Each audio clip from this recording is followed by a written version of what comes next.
All right, guys, I'm absolutely exhausted, but welcome to my channel. Welcome to Princess Ninja and Keto. My name's Melanie. Welcome to my home in the sunshiny state of Florida. So I have two updates to give you today. First, my husband. Now, if you guys are squeamish, look away for about 15 seconds. Don't look back until I tell you to. It's going to be a gross picture. Please do not look if you are weak stomach. Please, I'm warning you. I'm going to show the picture in 3, 2, 1, and I'll tell you when to come back. So this is my husband's hand. That's what he did. So anyway. All right, guys, come back. Those of you that are squeamish, the picture is gone. So last night, my husband was working on the pole barn. You know, we have frantically been trying to finish up some things because we've got insulators coming on Monday to insulate the pole barn and the house. And my husband had leaned a large piece of metal that he just cut for the siding against the pole barn, and he was going to grab something, and a piece, I guess a wind caught the metal, and he was turned this way, and it started falling, and he put his hand up because it was going to hit him in the head. And it literally severed him. He cut through tendon, it was a mess. So we were in the emergency room till quite late. By the time we settled down, we got into bed and got to sleep. It was probably 10:30, 11 o'clock. And then all of his medications wore off sometime around 2:33. And I have been up ever since then. I had to help him redress his wound. I had to help him get some ointment on it. Some pain, kind of a topical pain solution. I had to help him rewrap it, stabilize it, the whole 9 yards. So I never went back to sleep. Now, Toby had a better night, but because my husband had a bad night, of course, I had a bad night. So now I'm running about 2 days on 5 hours of sleep, and I am absolutely, positively, 100% exhausted. Like I'm having a hard time functioning. So I decided that today's video is going to be more of a scheduled, and I've made myself some notes just because my brain is not thinking clearly enough right now to stay on task and stay on topic. And I really want to do that for you today. So as far as Toby, he's doing better, but he's still wearing the cone of shame because I take it off of him to go to the bathroom, and then 5 minutes later, he's trying to lick himself down there. And that's a natural instinct. Dogs want to clean themselves. They want to clean the wound. He knows there's something different. I mean, think about it. He went to sleep not having any clue what was going to happen to him and woke up with stitches down there. I mean, that would be concerning to any human, let alone a dog that really doesn't understand what just happened to him. I mean, he's been living for 2 years and 2 months of his life without any kind of pain or stitches down there. He doesn't know what that is. He doesn't know. So, yeah. I mean, I'm going to give him a few more days with the cone. I'm trying to take the cone off and teach him no licking. And if he doesn't lick, I won't put the cone back on him. But as soon as I catch him licking, or I have to leave the house for something or whatever, and he cannot be supervised, I put the cone right back on, right? I need to put a cone on my husband. Ugh. So thank you guys for all your concern, well wishes, and prayers. He's in a lot of pain though, so let's keep lifting him up so that he can have some pain relief. But, you know, when you cut that, that was rough, guys. That was rough. Anyway, today I'm going to talk about 10 things that I wish if I could go back and visit Melanie on day 1 of her keto journey. What kinds of advice would I give me? If I only had, say, 10 minutes to talk to myself on day 1, my future self could go back to my past self on day 1 of my journey, what would I tell me? What would I tell me? Number 1, don't compare your journey to anyone else. There are way too many factors in life, in atmosphere, in biologics, in chemistry, for you to try to take a formula that works for John Doe and make it work for you, right? A lot of times I compared myself to a YouTuber that maybe Maybe it was their first diet ever. Maybe they had been obese their whole life and it was their first serious diet. Well, they hadn't spent years like myself yo-yo dieting, ruining my metabolism. Maybe they were still menstruating. Maybe they were still had lots of estrogen in their body, where I am postmenopausal. Postmenopausal, I have 0 estrogen, right? Maybe there's someone who gets 7-8 hours of sleep a night, where at the time when I started keto, I was working, averaging 5 hours and 30 minutes of sleep a night. Maybe there's someone that doesn't exercise and they're not really building any muscle, where I was working out every day and building muscle. Other things like metabolism, hormones, sleep, stress, climate, your family dynamics, medications, thyroid, and previous diet history can all impact your weight loss. Which means that just because someone else does a perfect keto journey and loses in a tremendous amount of weight does not mean that that formula is going to work for you, because you're not them. Stop comparing yourself. And if you come across that channel, and I'm not going to say the name of the channel, that swears that if you're doing everything right, you should lose weight every day, turn that channel off and never go back. Do not drive yourself crazy when the scale doesn't drop every day. There are things that have 0 to do with food, nutrition, calories, fat burning. There are things like humidity, lack of sleep, stress, cortisol, menstrual cycle, medications, taking an Advil, all of those little intricate things, a little bit more salt today than you had yesterday. Maybe your bowel movement wasn't as productive. So many things can change the weight on the scale. And Melanie, this is day 1. You're only going to lose 24 pounds your first year, but you are going to take off inches, girl. And you are no longer going to be a diabetic. You're no longer going to have fatty liver. And you are going to feel so much better. The next thing I would tell her is don't just measure your bust, your hips, and your weight. You've got to trust this process. But no, Melanie, one day you're going to be walking, you're going to reach up and your boob's going to fall out of the bottom of your shirt. I'm not kidding you. You are going to lose so many inches around your rib cage. Grab a measurement. Guys, I never measured around my rib cage. I didn't think about it. I thought waist, hips, and bust. That's what I thought. But that's a true story. There was one time where I was wearing a bra. I went to reach up and my boob literally fell out of the bottom of the bra, right? I lost 6 inches around my rib cage. Like, I went from a 44 triple D down to a 36 C cup, right?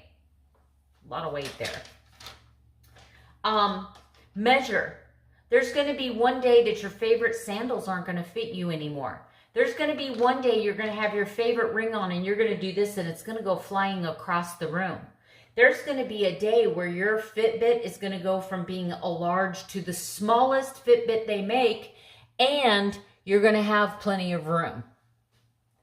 There's going to be a time where you're going to want to measure your neck because your neck is just going to get so slim.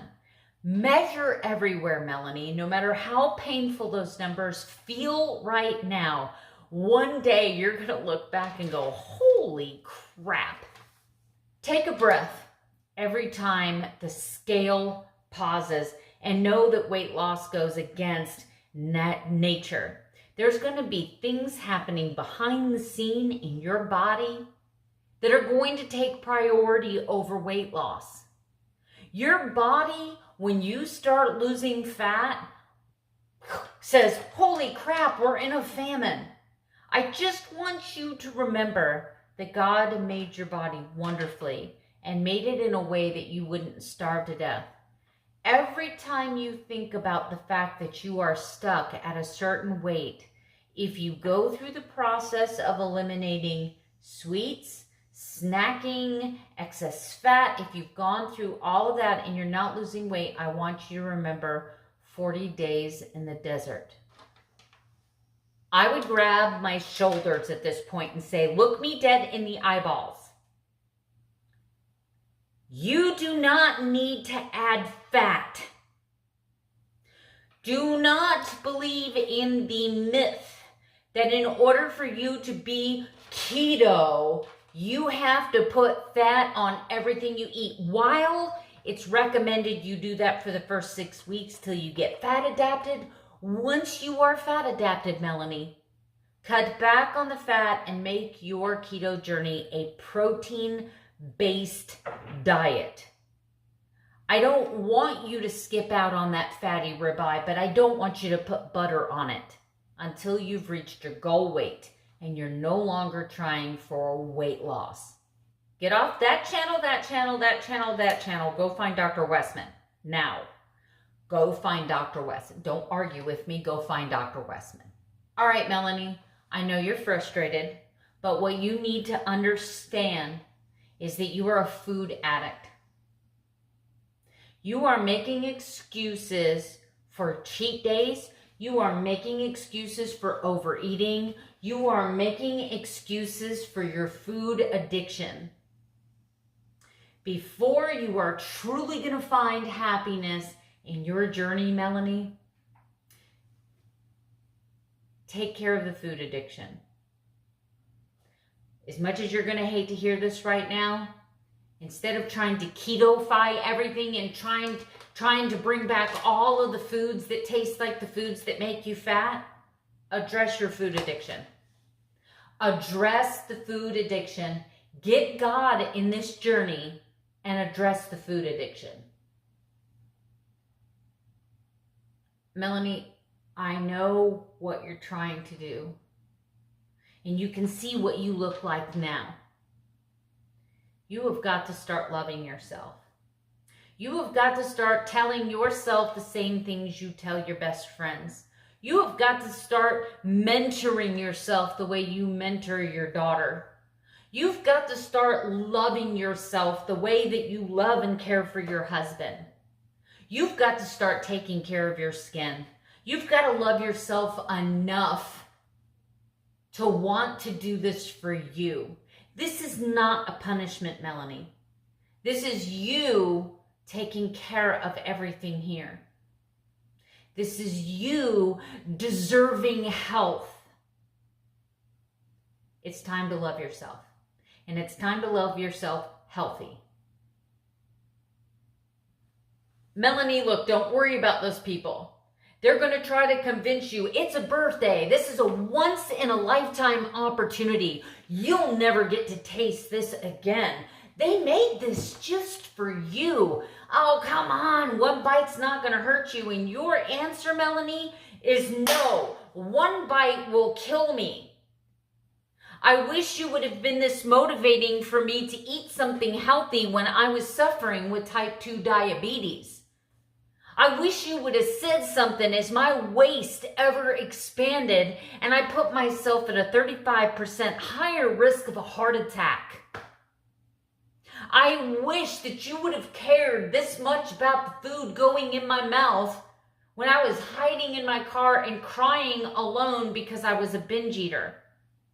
But now that I have control of my life, now that you have control of your life, Melanie, you're going to have people that are going to make snide side comments to you all the time. They are waiting for you to trip up. They are wanting you to trip up. But this has nothing to do with you. It has to do with what they lack, what they can't do. They are watching you succeed, Melanie. And your success is pointing out everything that they're lacking. One bite will hurt you, and no is a complete sentence.